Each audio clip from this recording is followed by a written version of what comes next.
Hello नमस्कार। Gautam sir की तरफ से आप सभी को रामनवमी की हार्दिक शुभकामनाएं। आप जहां भी रहिए अपने पर्व को मनाइए और साथ साथ में हमारे वीडियो को देखते रहिए।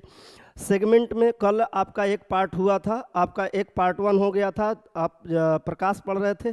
प्रकाश में हमने प्रकाश के बारे में बात किया, प्रकाश के अलावा परावर्तन के बारे में बात किया, उसके साथ साथ अपवर्तन के बारे में बात किया, उसके क्या क्या केस बनते हैं, उसके ये भी कैरेक्टर भी देखे कि क्या होता है, उसमें आयाम में क्या परिवर्तन होगा, तरंग दैर्ध्य में क्या परिवर्तन होगा, आवृत्ति में क्या परिवर्तन होगा। ये सारी चीज़ें कल हम लोगों ने देख ली थी। ठीक, आज उसी का पार्ट 2 शुरू करते हैं। कल पार्ट 1 आया था, आप पार्ट 1 जाकर देख लीजिएगा। आज जो है उसका दूसरा भाग यानी पार्ट 2 आ रहा है। आज हम लोग प्रकाश का परिवर्तन तो चूंकि पढ़ लिए थे, आज हम लोग बात करेंगे दर्पण के बारे में। किसके बारे में बात करेंगे जी? दर्पण के बारे में बात करेंगे। रियल में दर्पण होता क्या है? दर्पण वह है, दर्पण अगर हमें बोला जाए कि दर्पण कहेंगे किसे, तो दर्पण वह है जिसका एक भाग क्या किया गया हो जी? एक भाग आपका पुताई किया गया हो, कलई किया गया हो। क्या किया गया हो जी? कलई किया गया हो या पुताई किया गया हो। और दूसरा जो पृष्ठ होगा, इसका जो ये दूसरा वाला पृष्ठ है, ये जो है परावर्तक होना चाहिए। क्या होना चाहिए जी? परावर्तक होना चाहिए। इसे ही हम लोग दर्पण कहते हैं। इसे ही हम लोग क्या बोलते हैं जी? दर्पण कहते हैं। मतलब दर्पण एक कांच का वह टुकड़ा है जिसका एक भाग कलई किया हुआ और दूसरा जो पृष्ठ है या भाग है वो क्या होना चाहिए? परावर्तक होना चाहिए। उसे हम दर्पण कहते हैं। क्योंकि आपको पता है, अगर हम बात करें दर्पण की, किसकी बात करें जी? दर्पण की बात करें तो दर्पण जो है 2 प्रकार के होते हैं। दर्पण कितने प्रकार के होते हैं जी? दर्पण 2 प्रकार के होते हैं। पहला होता है समतल दर्पण। पहला कौन सा होता है जी? समतल दर्पण, प्लेन मिरर, समतल दर्पण। और दूसरा होता है आपका गोलीय दर्पण। दूसरा कौन सा होता है जी? गोलीय दर्पण। दूसरा कौन सा होता है जी? गोलीय दर्पण। अगर हम लोग बात करें समतल दर्पण का, तो वैसा दर्पण जिसका पृष्ठ समतल हो, जिसका पृष्ठ क्या हो जी? प्लेन हो, समतल हो, कैसा दर्पण कहलाता है जी? समतल दर्पण कहलाता है। वैसा परावर्तक वैसा दर्पण जिसका परावर्तक तल समतल हो, उसे हम क्या कहते हैं जी? समतल दर्पण कहते हैं। क्या कहते हैं जी? समतल दर्पण कहते हैं। चलिए, अब समतल दर्पण से जो प्रतिबिंब बनेगा, क्या बनेगा जी? प्रतिबिंब बनेगा। तो उसका कैरेक्टर क्या होगा? वो किस तरह का होगा? आभासी होगा, सीधा होगा, वस्तु के बराबर होगा, छोटा होगा, बड़ा होगा, वास्तविक और उल्टा बनेगा, क्या बनेगा? ये सारी चीज़ें आज हम लोग इसमें सीखने का प्रयास करेंगे। तो देखिए, समतल दर्पण से जो प्रतिबिंब बनता है, समतल दर्पण से जो प्रतिबिंब बनता है वह पार्श्व रूप से परिवर्तित होता है, यानी पार्श्व रूप से उल्टा होता है। यानी कहने का मतलब है कि जो भाग आपका राइट है वो भाग उसमें क्या दिखाई देता है जी? लेफ्ट दिखाई देगा। यानी दाहिना हाथ बायां दिखाई देगा और बायां हाथ आपको दाहिना दिखाई देगा। या अगर हम मिरर में देखें, अगर आर को हम देख रहे हैं तो इसका राइट वाला एंगल लेफ्ट में दिखाई देगा और लेफ्ट वाला एंगल जो है राइट में दिखाई देगा। ठीक, तो पहला है कि यह पार्श्विक रूप से परिवर्तित होता है या पार्श्व उल्टा होता है। कैसा उल्टा होता है जी? पार्श्व उल्टा होता है का मतलब है कि लेफ्ट वाला भाग राइट दिखाई देगा और राइट वाला भाग आपका लेफ्ट दिखाई देगा। ठीक, दूसरा, समतल दर्पण में जब भी प्रतिबिंब बनेगा, समतल दर्पण में जब भी प्रतिबिंब बनेगा तो जितनी दूरी पर वस्तु होगी, मानकर चलिए कि वस्तु जो है 5 मीटर की दूरी पर है। मान लीजिए वस्तु जो है कितने मीटर की दूरी पर है जी? 5 मीटर की दूरी पर है। तो उसका प्रतिबिंब भी कितने मीटर की दूरी पर होगा? तो 5 मीटर की ही दूरी पर होगा। यानी कहने का मतलब है, सबसे पहला कैरेक्टर क्या देखे कि समतल दर्पण में बनने वाला प्रतिबिंब पार्श्व उल्टा होता है। यानी राइट भाग लेफ्ट दिखाई देगा और लेफ्ट वाला भाग राइट दिखाई देता है। उसी तरह से दूसरा कैरेक्टर है, दूसरा गुण है, विशेषता है कि समतल दर्पण में अगर कोई वस्तु जितनी दूरी पर रखी गई है उसका प्रतिबिंब भी उतना ही दूरी पर बनेगा। यानी कि अगर कोई वस्तु मान लेते हैं 5 मीटर की दूरी पर रखी हुई है तो उसका प्रतिबिंब कितने मीटर की दूरी पर बनेगा? 5 मीटर की दूरी पर बनेगा। जबकि अब मान लीजिए 5 मीटर ना कह के कह दिया कि समतल दर्पण से कोई वस्तु 100 मीटर की दूरी पर रखा हुआ है तो उसका प्रतिबिंब भी कितने दूरी पर बनेगा? तो उसका भी आंसर वही, यानी कि 100 मीटर होगा। 20 मीटर कहा है तो 20 मीटर होगा। ठीक। तीसरा, जब भी समतल दर्पण में कोई प्रतिबिंब बनेगा, किस में बात कर रहे हैं जी? समतल दर्पण में। जब भी समतल दर्पण में कोई प्रतिबिंब बनेगा तो वो जो है काल्पनिक होता है। कैसा होता है जी? काल्पनिक होता है। काल्पनिक, जब भी काल्पनिक कहिए या इसी को क्या कहिए, आभासी कहिए या इसी को इमेजिनरी कहिए, काल्पनिक होगा या आभासी होगा। और जब भी काल्पनिक और आभासी होता है तो वस्तु कैसा होता है जी? सीधा होता है। कैसा होता है जी? सीधा होता है। यानी कहने का मतलब है कि समतल दर्पण में बनने वाला प्रतिबिंब, समतल दर्पण में बनने वाला प्रतिबिंब काल्पनिक या आभासी होगा। और साथ ही साथ कैसा इमेज बनेगा जी? सीधा इमेज बनेगा, यानी सीधा होगा और इसके साथ साथ ही उसका आकार वस्तु के आकार के बराबर होगा। उसका आकार कैसा होगा जी? वस्तु के आकार के बराबर होगा। वस्तु के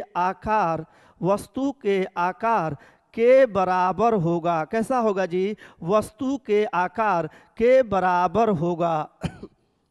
ध्यान रहेगा इतनी बातें। क्या क्या चीज़ें हमने सिखाई? सबसे पहले हमने बोला समतल दर्पण है कौन सा? तो समतल दर्पण वह दर्पण है जिसका परावर्तक तल कैसा हो जी? समतल हो, तो उसे हम समतल दर्पण कहते हैं। समतल दर्पण में पहला हमने पॉइंट बताया कि इसमें पार्श्व परिवर्तन होता है, यानी ये पार्श्विक रूप से उल्टा होता है। का अर्थ है लेफ्ट भाग राइट में दिखाई देगा, लेफ्ट भाग राइट में दिखाई देगा और राइट वाला भाग लेफ्ट में दिखाई देगा। दूसरा, जितनी वस्तु जो है दर्पण से जितनी दूरी पर होगी, वस्तु जो है जितनी दूरी पर होगी उसका प्रतिबिंब भी उतना ही दूरी पर बनता है। अगला है कि इसमें बनने वाला जो प्रतिबिंब होगा वो काल्पनिक होगा। आप काल्पनिक या आभासी कहिए, इमेजिनरी कहिए, तो काल्पनिक या आभासी होगा। और साथ साथ ही सीधा प्रतिबिंब बनता है। कैसा प्रतिबिंब बनता है जी? सीधा प्रतिबिंब बनता है। अगला है कि यह वस्तु के आकार के बराबर होता है। कैसा होता है जी? वस्तु के आकार के बराबर होता है। आगे अगला पॉइंट देखिए, अगला जो भी होगा, पांचवा पॉइंट अगला देखिए कि अगर हम भी मीटर प्रति सेकेंड के चाल से चलते हैं। कितने सेकेंड की चाल से चल रहे हैं जी? भी मीटर प्रति सेकेंड के चाल से किसी दर्पण में चल रहे हैं। किसी दर्पण का यहाँ सेंस है समतल दर्पण की बात कर रहे हैं। किसका बात कर रहे हैं जी? समतल दर्पण। तो समतल दर्पण में अगर हम कोई वस्तु है अगर भी मीटर प्रति सेकेंड के चाल से चल रहा है तो उसका जो प्रतिबिंब है वो जो है 2 गुना यानी 2 भी मीटर प्रति सेकेंड के चाल से चलेगा। 2 भी मीटर प्रति सेकेंड के चाल से चलेगा। जैसे एक क्वेश्चन हम आपको यही बता दे रहे हैं कि अगर दर्पण में कोई व्यक्ति 5 मीटर प्रति सेकेंड के चाल से चल रहा है तो उसका प्रतिबिंब कितने से चलेगा? तो 5 का सीधे 2 गुना यानी 10 मीटर प्रति सेकेंड के चाल से चलेगा। ठीक, चलिए अगला पॉइंट देखिए। अगर समतल दर्पण में बात करें तो समतल दर्पण में आप 2 समतल दर्पण को अगर थीटा कोण पे रखते हैं, 2 समतल दर्पण कितने डिग्री कोण पे रख रहे हैं जी? थीटा कोण पे रख रहे हैं। तो बनने वाला प्रतिबिंब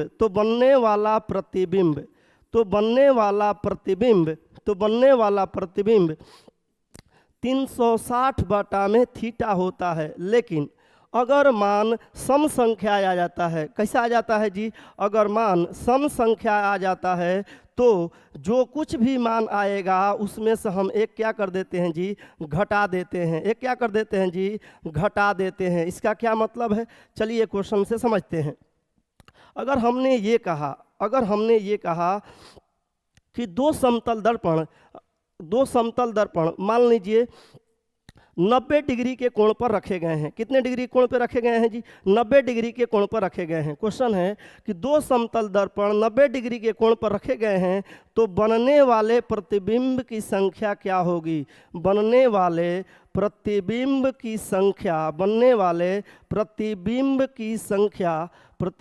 की संख्या क्या होगी? बनने वाले प्रतिबिंब की संख्या क्या होगी।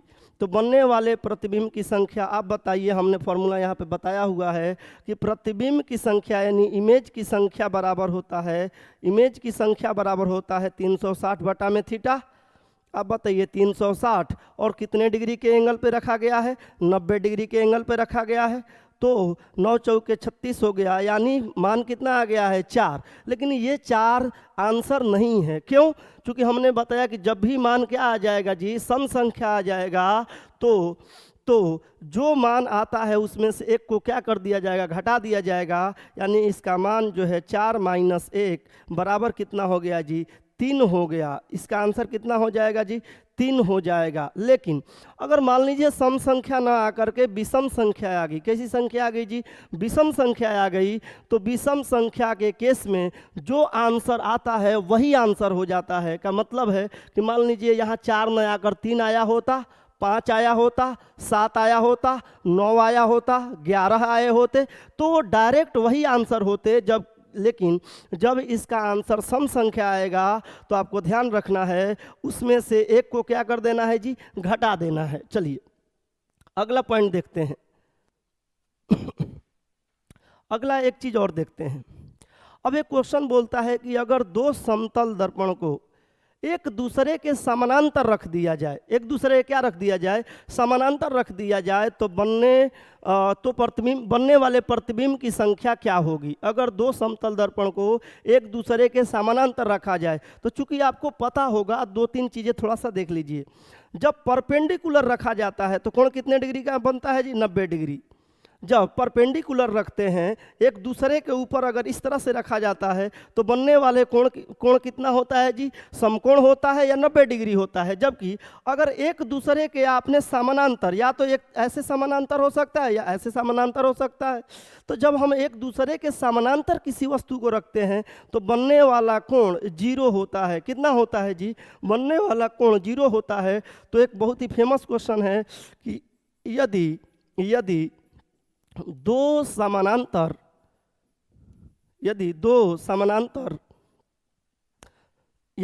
सॉरी थोड़ा सा मिस्टेक है यहाँ पे, यदि दो समतल दर्पण को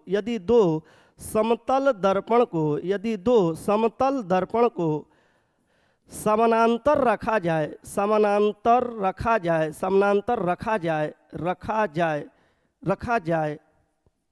तो बनने वाले प्रतिबिंब की संख्या क्या होगी। तो बनने वाले प्रतिबिंब की संख्या क्या होगी। तो बनने वाले प्रतिबिंब की संख्या क्या होगी। तो आपने अभी जस्ट पढ़ा हुआ है कि प्रतिबिंब की संख्या बराबर होता है नंबर ऑफ इमेज के बराबर होता है 360 बटा में थीटा। 360 बटा में थीटा। आप बताइए 360 थीटा का मान, चूंकि ये समानांतर रखा हुआ है तो कितना हो गया, 0 हो गया। और जब भी हम किसी संख्या में 0 से भाग देते हैं तो वो संख्या अपरिभाषी होती है, यानी इन्फिनिटिव होती है।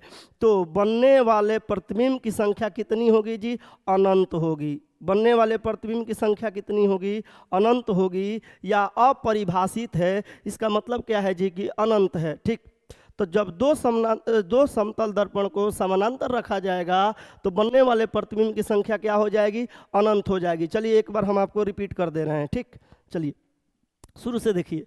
समतल दर्पण क्या है। समतल दर्पण वैसा दर्पण जिसका परावर्तक तल समतल हो, उसको हम क्या कहते हैं जी, समतल दर्पण कहते हैं। अगला, समतल दर्पण के कैरेक्टर क्या है, विशेषताएं क्या है। तो पहली विशेषता है कि यह पार्श्व रूप से उल्टा होता है, पार्श्व परिवर्तन होता है। पार्श्व परिवर्तन का मतलब है लेफ्ट वाला भाग राइट होगा और राइट वाला भाग आपका क्या होगा जी, लेफ्ट होगा। अगला है, जैसे आपका ये वाला इमेज आपके सामने दिखा दिए हैं। दूसरा, वस्तु जो है दर्पण से जितनी दूरी पर होगी उसका प्रतिबिंब भी उतना ही दूरी पर बनेगा। अगला, इसमें बनने वाला प्रतिबिंब काल्पनिक या आभासी होता है और सीधा होता है और साथ ही साथ वस्तु के आकार के बराबर होता है। यानी जितना वस्तु की ऊंचाई होगी वैसा ही प्रतिबिंब का भी क्या होगा जी, ऊंचाई होगा। चलिए अगला पॉइंट देखते हैं।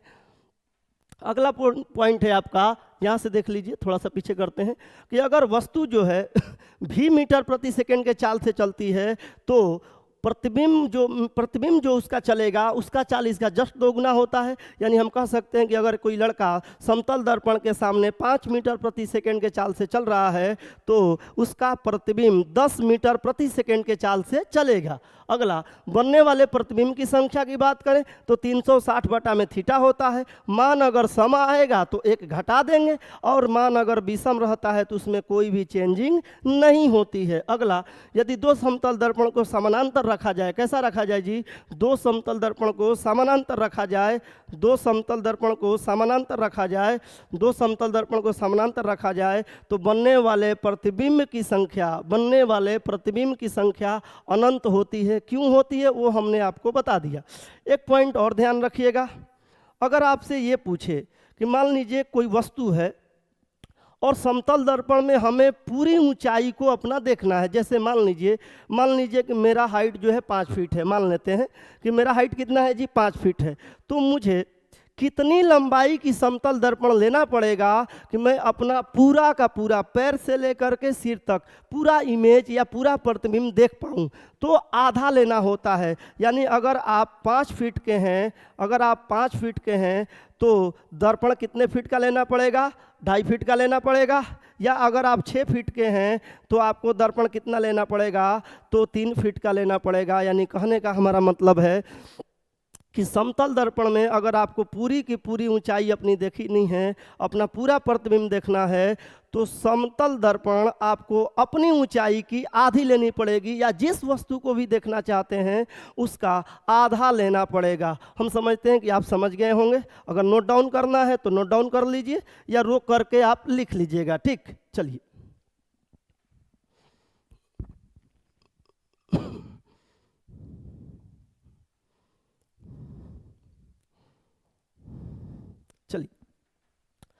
अब समतल दर्पण का बात हमने देख लिया। अब समतल दर्पण के बाद हमें पढ़ना है गोलीय दर्पण। कौन सा दर्पण देखना है जी, गोलीय दर्पण। देखिए ध्यान देते हैं थोड़ा इधर।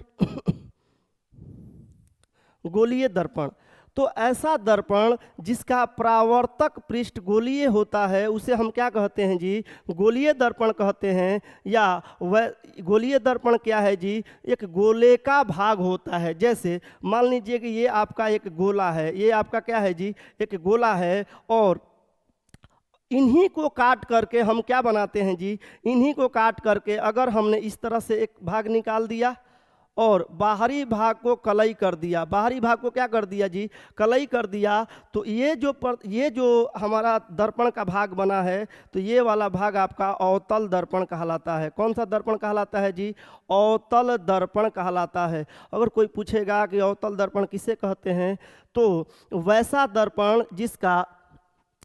दर्पण जिसका परावर्तक तल धसा हुआ और रंगा हुआ भाग उभरा हुआ होता है, या कलई किया हुआ भाग उठा हुआ होता है, उसे हम क्या कहते हैं जी, अवतल दर्पण कहते हैं। यहाँ देख सकते हैं कि गोलीय दर्पण का परावर्तक पृष्ठ अंदर की ओर और बाहर की ओर वक्रित हो सकता है, और गोलीय दर्पण जिसका परावर्तक पृष्ठ अंदर की ओर अर्थात गोले की केंद्र की ओर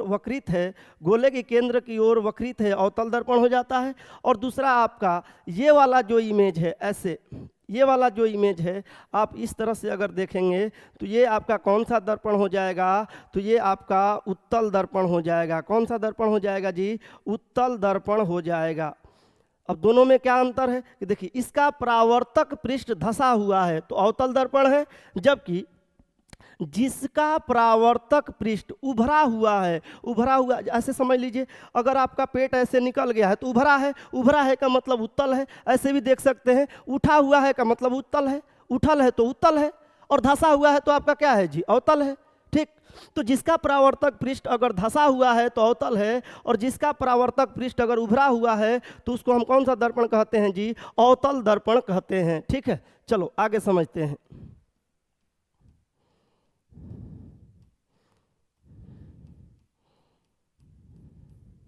देखिए, अब अवतल दर्पण से जो प्रतिबिंब बनते हैं, अवतल दर्पण से क्या बनते हैं जी? प्रतिबिंब बनते हैं। तो देखिए, जब अवतल दर्पण के अनंत पे रहेगा तो फोकस पे बनेगा, फोकस पे अत्यधिक बिंदु छोटा साइज का, वास्तविक और उल्टा।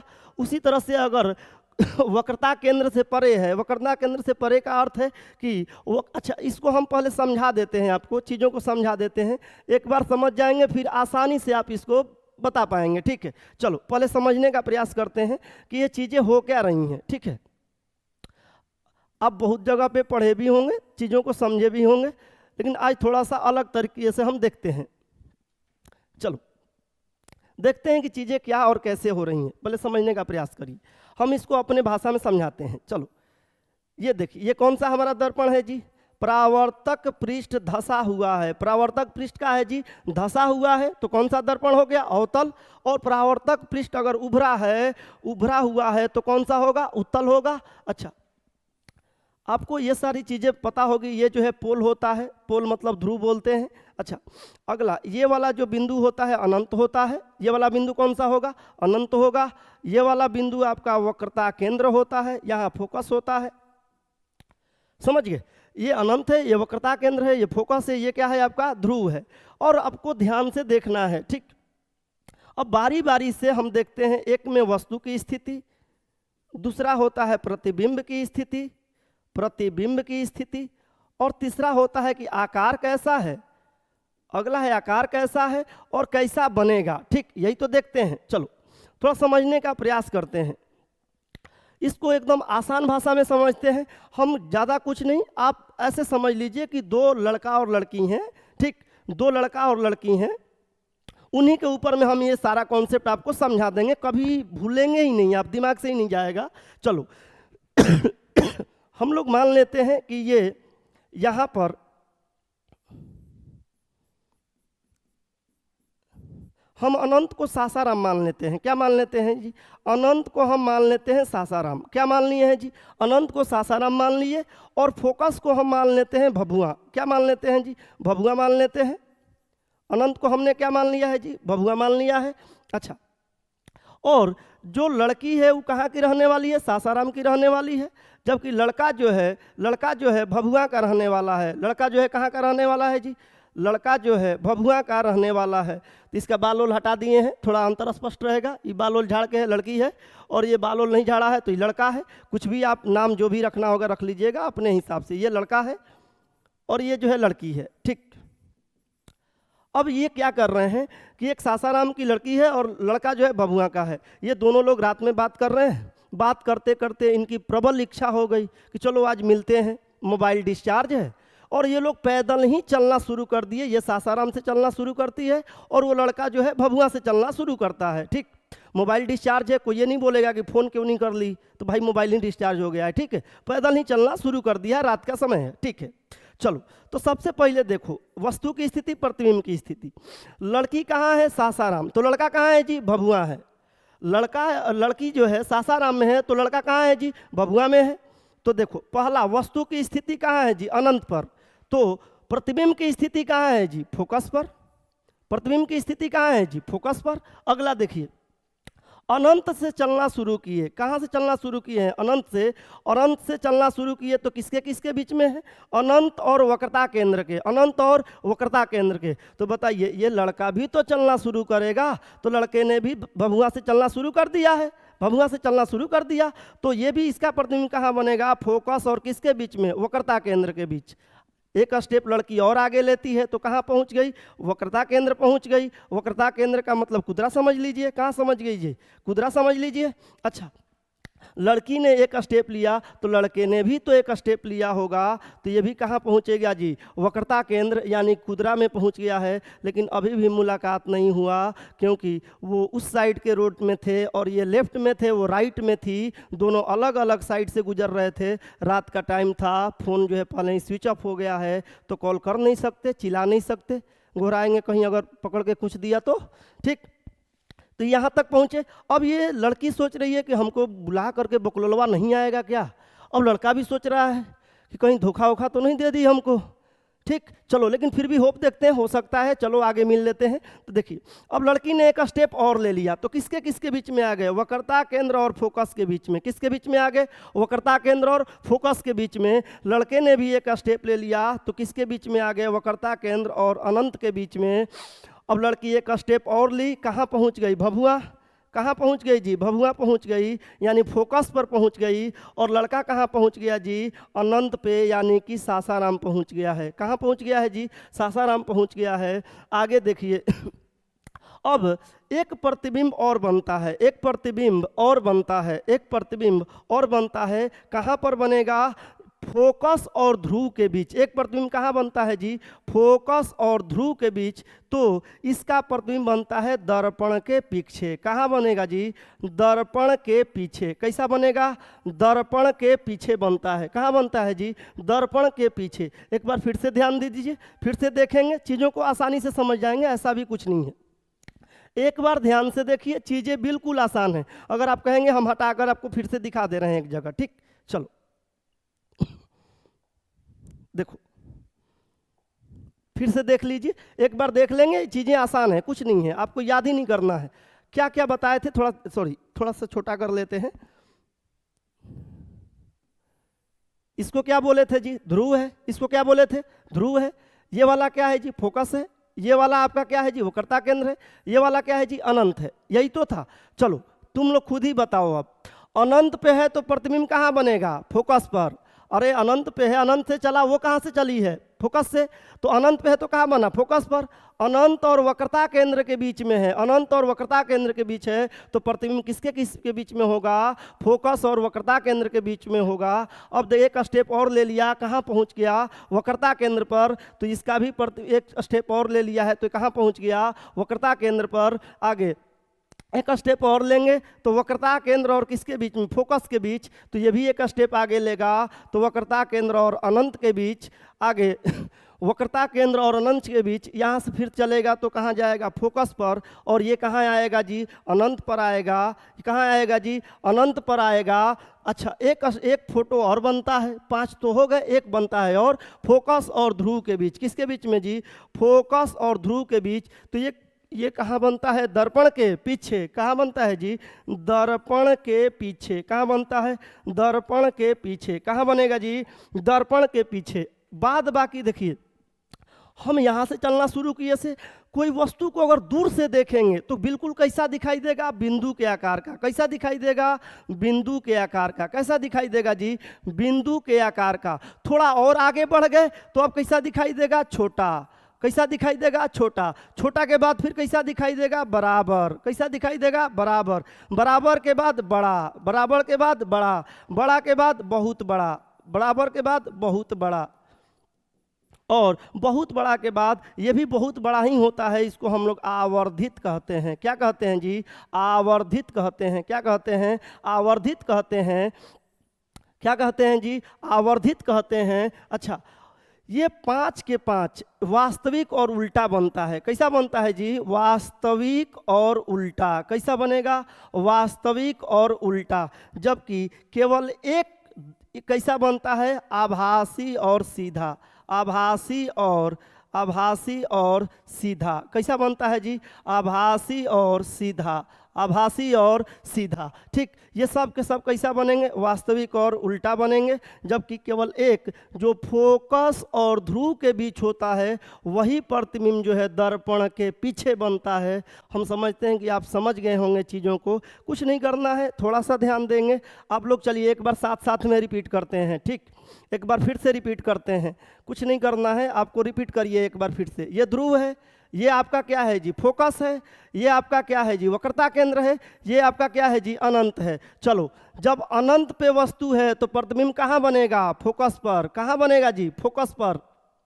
एक स्टेप आगे बढ़िए। अनंत और वक्रता केंद्र के बीच में है, तो प्रतिबिंब किसके किसके बीच में बनेगा? फोकस और वक्रता केंद्र के बीच में बनेगा। अगला एक स्टेप और लीजिए, वक्रता केंद्र पर है तो प्रतिबिंब भी कहाँ बनेगा? वक्रता केंद्र पर। एक स्टेप और लीजिए, वक्रता केंद्र और किसके बीच में? फोकस के बीच में। वक्रता केंद्र और फोकस के बीच में, तो प्रतिबिंब किसके किसके बीच में बनेगा? तो वक्रता केंद्र और अनंत के बीच में। अगला वाला बनेगा फोकस पर, तो इसका प्रतिबिंब कहाँ बनेगा जी? अनंत पे बनेगा। अब एक बच गया, फोकस और किसके बीच में? ध्रुव के बीच में। फोकस और ध्रुव के बीच में, तो इसका प्रतिबिंब कहाँ बनेगा? तो दर्पण के पीछे। कहाँ बनेगा जी? दर्पण के पीछे। दर्पण के पीछे। अब बताइए, ये दर्पण के पीछे का मतलब क्या है? ये सीधा सीधा बन गया है, तो ये बना हुआ जो प्रतिबिंब है ये आभासी होगा। आभासी होगा और साथ साथ में क्या होगा जी? सीधा होगा। आभासी होगा और साथ साथ में सीधा होगा। जबकि बाद बाकी जितने भी हैं ये पांचों के पांचों वास्तविक और उल्टा होंगे। क्या होंगे जी? वास्तविक और उल्टा होंगे। क्या होंगे जी? वास्तविक और सब के सब वास्तविक और क्या होगा जी? उल्टा होगा। अब बोलेगा कि कौन बड़ा होगा कौन छोटा होगा, तो ध्यान से देखो, ये दूर से देख रहे हैं तो दूर से देखेंगे तो कोई वस्तु कैसा दिखाई देगा? बिंदु के आकार का। बिंदु के आकार के बाद क्या होगा? छोटा। छोटा के बाद क्या होता है? बराबर। बराबर के बाद क्या होता है? बड़ा। बड़ा के बाद क्या होता है? बहुत बड़ा। बहुत बड़ा के बाद क्या होगा? आपका आवर्धित होगा। क्या होगा जी? आवर्धित होगा। हम समझते हैं कि आप इन चीज़ों को समझ गए होंगे। ठीक, आप नोट डाउन कर लीजिए।